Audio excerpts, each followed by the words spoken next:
एक पक्षी था जो रेगिस्तान में रहता था, बहुत बीमार।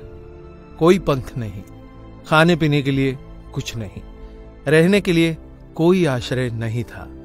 एक दिन एक कबूतर उधर से गुजर रहा था। उस बीमार और दुखी पक्षी ने कबूतर को रोका और पूछा, तुम कहाँ जा रहे हो? उसने उत्तर दिया, मैं स्वर्ग जा रहा हूं। बीमार पक्षी ने कहा, कृपया मेरे लिए पता करें, मेरी पीड़ा कब तक समाप्त हो जाएगी? कबूतर ने कहा, निश्चित ही मैं पता करूंगा। कबूतर ने इतना कहकर बीमार पक्षी से विदा ली। कबूतर स्वर्ग पहुंचा और प्रवेश द्वार पर देवदूत को बीमार पक्षी का संदेश दिया। देवदूत ने कहा, पक्षी के जीवन में अगले 7 वर्ष तक इसी तरह कष्ट लिखा हुआ है।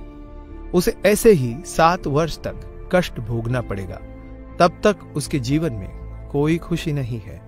कबूतर ने कहा, जब बीमार पक्षी यह सुनेगा तो वो निराश हो जाएगा। क्या आप इसके लिए कोई उपाय बता सकते हैं? देवदूत ने उत्तर दिया, उससे कहो कि इस वाक्य को हमेशा बोलता रहे, इन सब के लिए भगवान तेरा शुक्र है। वापसी पर जब वह बीमार पक्षी कबूतर से फिर मिला तो कबूतर ने उस स्वर्ग दूत का संदेश दिया। 7-8 दिनों के बाद कबूतर जब फिर उधर से गुजर रहा था तब उसने देखा कि पक्षी बहुत खुश था। उसके शरीर पर पंख उग आए थे। उस रेगिस्तानी इलाके में एक छोटा सा पौधा लगा हुआ था। वहां पानी का एक छोटा सा तालाब भी बना हुआ था। चिड़िया खुश होकर चहचहा रही थी। कबूतर चकित था। देवदूत ने कहा था कि अगले 7 वर्षों तक पक्षी के लिए कोई खुशी नहीं होगी। इस सवाल को ध्यान में रखते हुए कबूतर स्वर्ग के द्वार पर देवदूत से मिलने पहुंच गया। कबूतर ने देवदूत से अपने मन में उठते हुए सवाल को समाधान करने के लिए पूछा तो देवदूत ने उत्तर दिया, हाँ, यह सच है कि पक्षी की जिंदगी में 7 साल तक कोई खुशी नहीं लिखी थी, लेकिन क्योंकि पक्षी हर स्थिति में इन सब के लिए भगवान तेरा शुक्र है बोल रहा था और भगवान का शुक्र कर रहा था, इस कारण उसका जीवन बदल गया। जब पक्षी गर्म रेत पर गिर गया तो उसने कहा, इन सब के लिए भगवान तेरा लाख लाख शुक्र है। जब यह उड़ नहीं सकता था तो उसने कहा, इन सब के लिए भगवान तेरा लाख लाख शुक्र है। तब उसे प्यास लगी और आसपास पानी नहीं था तो उसने कहा, इन सब के लिए भगवान तेरा शुक्र है।